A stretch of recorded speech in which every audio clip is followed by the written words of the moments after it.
the sad thing about it, you don't even have time to think about it, what's happened.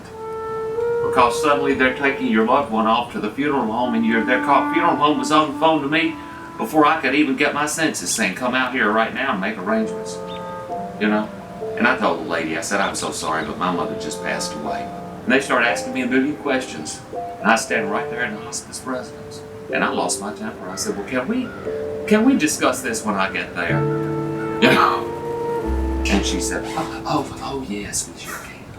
You know, in that funeral director voice.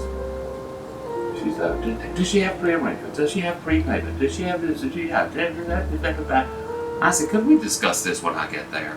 And so I didn't have time, you know. I said, off to the funeral home. Then they lay on me, you know what? Well, now we'll accept assignment on her life insurance for all the other expenses, but the cost of opening and closing the grave, the actual burial expense, we have to have paid in advance, and that'll be $1,800. And I had to go round up $1,800 from somewhere. And boy, that took a little bit of creative financing. And you know, if you had somebody to share it with, you see, I was all alone.